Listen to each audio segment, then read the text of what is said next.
Love yourself enough to let them go. You know, when you've lived as long as I have, people start asking you what the biggest lesson in life is. They expect me to say something about money, or success, or good health. Those things matter, of course. But if I'm sitting here talking to you from my little chair by the window, just the way I would if we were neighbors sharing a quiet afternoon together, I would tell you something much simpler. I would tell you that one of the hardest things I ever learned was that loving yourself sometimes means letting people walk away. Now, I didn't believe that when I was younger. Back then, I thought holding on was proof of loyalty. I believed that if I cared enough, forgave enough, sacrificed enough, eventually people would appreciate me and choose to stay. I spent years trying to become the kind of person nobody would ever want to leave. Looking back now, I realize I was chasing something impossible. You cannot make someone value what they have if they have already stopped looking at it with grateful eyes. That realization hurt more than I can describe, but it also gave me one of the greatest freedoms of my life. There was someone I considered one of my closest friends many years ago. We weren't brothers by blood, but life has a funny way of creating families out of friendships. We shared meals together. We celebrated birthdays together. We helped each other through difficult seasons. If you had asked me then whether our friendship would last forever, I would have answered without hesitation. But people change, sometimes slowly enough that you don't notice until you're standing in the middle of a silence that never used to exist. Our conversations became shorter. Invitations became fewer. Every time I called, there always seemed to be another reason, another excuse, another promise that we'd catch up soon.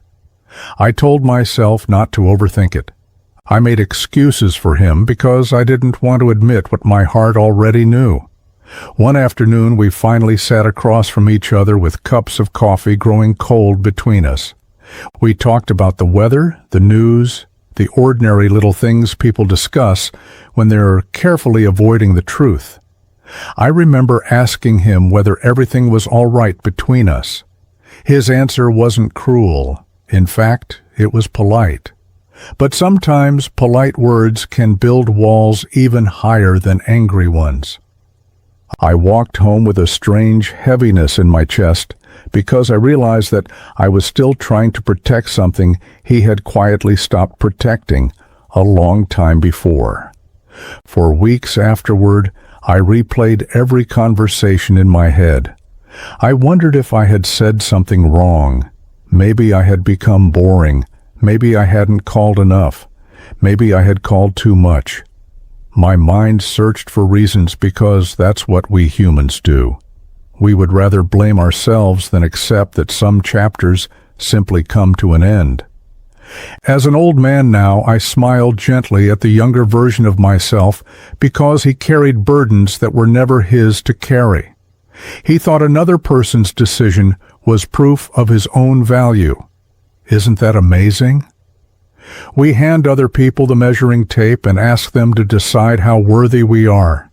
That's a dangerous thing to do because some people don't even know their own worth, so how could they possibly measure yours? The older I became, the more I started noticing something in many of the people around me. Some stayed in marriages where they no longer felt respected. Some remained in friendships where they were only remembered when someone needed a favor. Others kept chasing children who had grown distant, hoping that one more phone call or one more gift might bring back the closeness they once had. I never judged them because I understood that pain. Loneliness can make us accept almost anything. When you're afraid of losing someone, you'll often convince yourself that receiving very little is somehow better than receiving nothing at all. But over time, that bargain becomes expensive.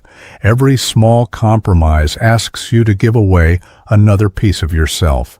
You speak less honestly.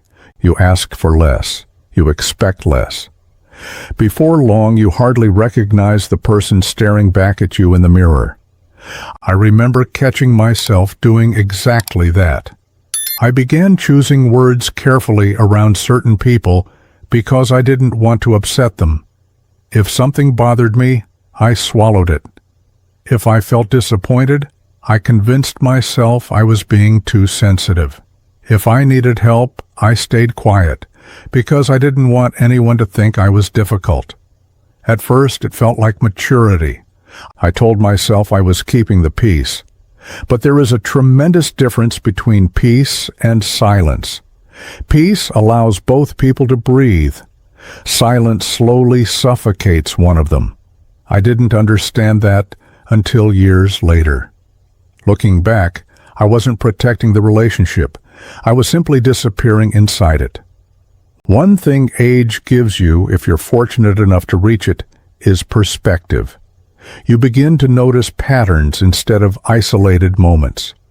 I saw that every relationship where I felt exhausted had one thing in common. I was working much harder to preserve it than the other person was. I kept watering gardens where nobody else bothered to pull the weeds. Eventually, I had to ask myself a difficult question.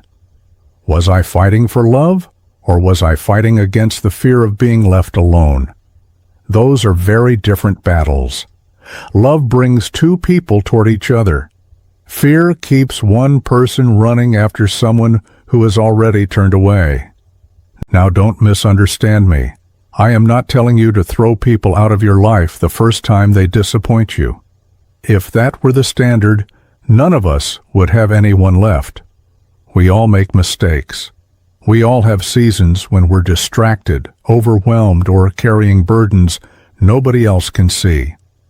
Real relationships require patience, forgiveness, and grace. I've needed those gifts from others many times myself, but there comes a moment when you have to stop asking whether someone occasionally lets you down and start asking whether they consistently make you feel unseen. There is a difference. One comes from being human. The other comes from no longer being invested. I wish someone had told me that much earlier in life because I wasted years believing I had to earn love. I believed that if I became more useful, more generous, more agreeable, people would naturally value me. So I became the dependable fellow who always showed up. I fixed broken fences. I drove people to appointments. I listened for hours whenever someone needed to talk. None of those things were wrong.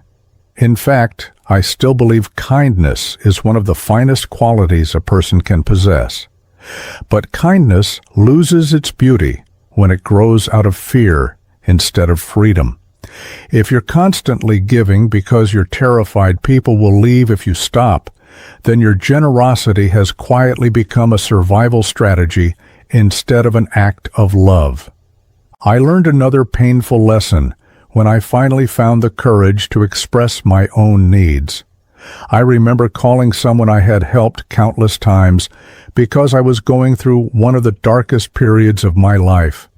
I didn't need money. I didn't need anyone to solve my problems. I simply needed someone to sit with me for a little while. Someone to ask how I was doing and actually wait for the answer. The phone rang. A promise was made that we'd talk later. That conversation never happened. Days passed. Then weeks. Eventually I realized that I had mistaken availability for friendship. I had been available to them, but they had never truly been present for me. That realization could have made me bitter, but thankfully it didn't. Instead, it made me honest. I started paying attention not only to who needed me, but also to who noticed when I was hurting.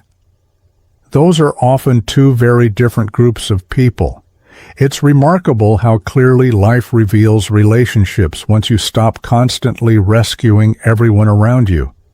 Some people quietly disappear because the benefits disappear.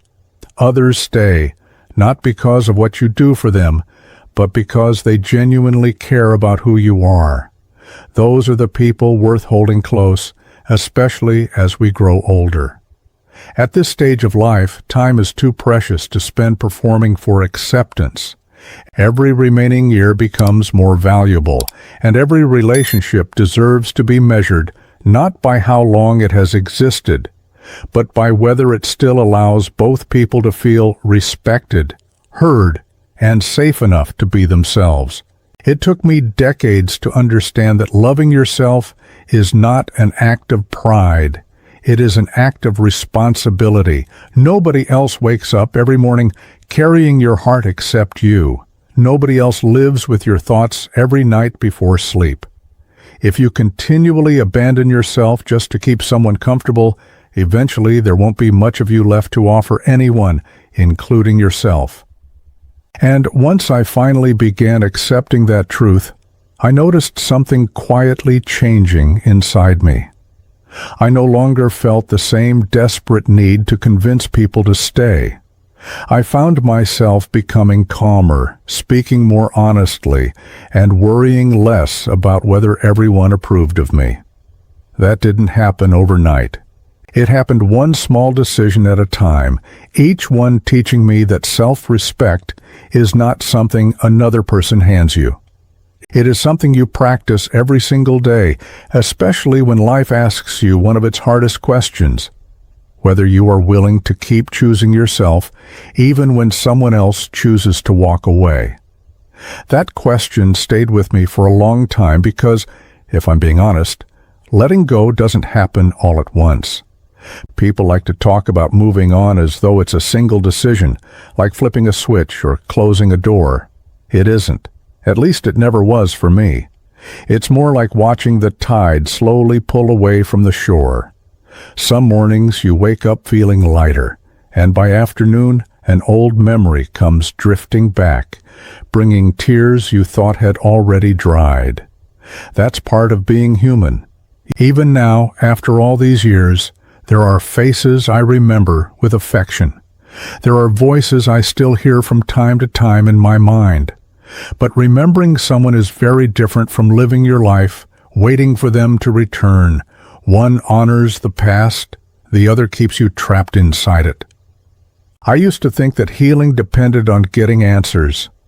I believed that if someone would simply explain why they changed, why they became distant, why they stopped showing up, then somehow everything would make sense. I imagined there was one perfect conversation waiting somewhere that would finally settle my heart. But life rarely gives us those conversations. Sometimes people leave without saying goodbye. Sometimes they apologize years too late. Sometimes they never apologize at all. And sometimes the people who hurt us don't even understand the pain they caused. Waiting for them to give us peace is like waiting for winter to ask permission before it arrives. We waste precious seasons standing still, hoping for something that may never come.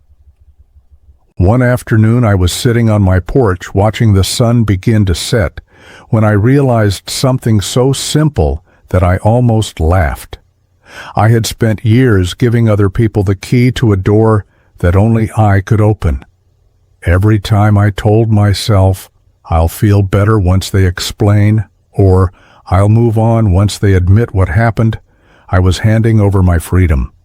I was asking someone else to decide when my life could continue. The truth is, nobody has that authority unless we give it to them. Healing begins the moment we stop asking for permission to heal. Now, I know that sounds easier than it feels. There were nights when I lay awake replaying conversations over and over again. I wondered if one different sentence might have changed everything. Maybe if I had been quieter. Maybe if I had spoken sooner. Maybe if I had forgiven one more time. Those thoughts can become a prison if we aren't careful. Eventually, I learned that our minds are very good at creating stories whenever there are empty spaces. We fill silence with assumptions. We turn unanswered questions into personal failures. But not every ending is a reflection of your worth. Sometimes it is simply the result of two lives growing in different directions. As I entered my 70s and then my 80s, I began noticing something beautiful. Every time I released someone I had been desperately trying to hold on to, I created room for something healthier. Sometimes that room was filled by a new friendship. Sometimes it was filled by family members I had unintentionally neglected while chasing unavailable people. Sometimes it wasn't filled by another person at all. Sometimes it was filled with peace. And I have to tell you, peace has become one of my favorite companions. It doesn't make much noise. It doesn't demand attention. It simply sits beside you while you drink your morning coffee, reminding you that your life doesn't have to be crowded to be meaningful. One of the greatest surprises of growing older has been rediscovering myself. When we're young, we often define ourselves by the people around us. We become someone's husband or wife, someone's best friend, someone's parent, someone's co-worker. Those roles are beautiful, but they are not the whole story. Underneath every title is a person who still deserves curiosity. I remember reaching a point where I honestly asked myself what I enjoyed doing simply because it brought me joy. It had been so many years since I had asked that question that I didn't know the answer right away. So I started small.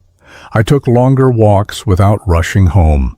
I spent quiet afternoons reading books that had been collecting dust on my shelf.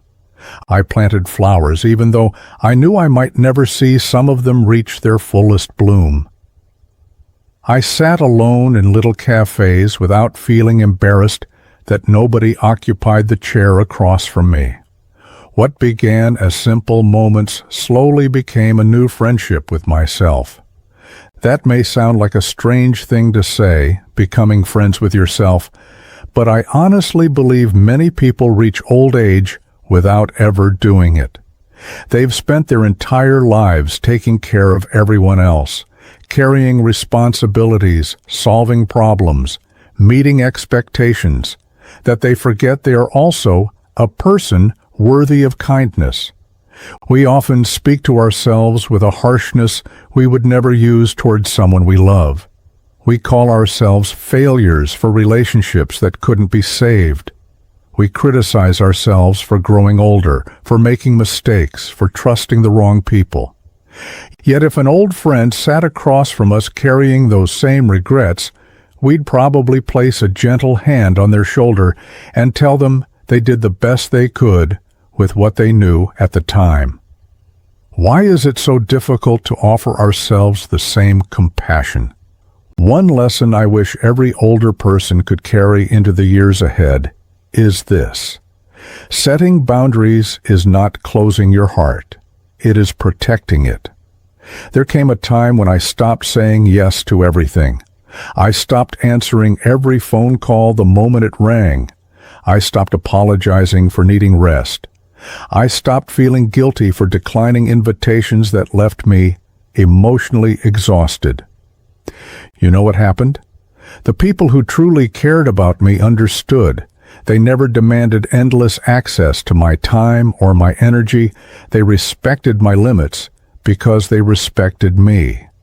The people who became upset were usually the ones who had grown comfortable benefiting from the absence of those limits. That realization taught me more than any book ever could. As the years passed, I also noticed that forgiveness became easier once I stopped confusing it with reconciliation. You can forgive someone without inviting them back into your daily life. You can wish them well without walking the same road together again. You can appreciate the good memories while accepting that the relationship has reached its natural ending. There is great freedom in understanding that not every goodbye needs to become another hello. Some doors are meant to remain gently closed, not because we hate the people on the other side, but because we finally love ourselves enough to protect the peace we've worked so hard to build. If you're listening to me today because someone has disappointed you, abandoned you, forgotten you, or simply drifted away, I hope you'll remember this old man's words. Your value did not disappear because someone's attention did. Your kindness was not wasted because it wasn't fully appreciated. Your love was not meaningless because it wasn't returned in equal measure. Every act of genuine love shapes who you become, even if the relationship itself does not last forever. The important thing is to make sure that somewhere along the way, you don't lose yourself while trying to keep someone else. Life becomes surprisingly beautiful when you stop chasing people who have already made their decision and start investing in the people who gladly choose to walk beside you. Better yet, life becomes beautiful when you become one of those people for yourself. Wake up each morning knowing you deserve honesty, you deserve respect, you deserve relationships where you don't have to earn your place every single day. And if someone cannot recognize the gift of your presence, let them continue their journey without bitterness. Not every traveler is meant to reach the same destination. I've lived long enough to know that every ending carries the quiet possibility of a new beginning. Sometimes that beginning is another friendship. Sometimes it's a deeper relationship with family. Sometimes it's simply waking up one morning and realizing your heart feels lighter than it did yesterday. Those small victories matter. They are proof that healing is happening, even when you can't see it all at once. So, my dear friends, if you're standing at a crossroads today, wondering whether it's finally time to let go of someone who keeps asking you to become smaller, quieter, or less yourself, I hope you'll choose the path that leads you back home to your own heart. It may not be the easiest road, but I truly believe it is the one that leads to the deepest peace. You have survived every difficult season that brought you here. You are stronger than you sometimes remember, wiser than you often give yourself credit for, and far more deserving of genuine love than you've been led to believe. Thank you for spending this time with me today. These conversations always remind me that none of us are walking this road alone, no matter where we are in the world or how many birthdays we've celebrated. If my stories helped lighten your heart even a little, then I'm grateful we shared these moments together. Until next time, please take good care of yourself, be gentle with your own heart, and never forget that you are worthy of love that allows you to remain completely yourself. Goodbye for now, my friends, and I'll see you again very soon.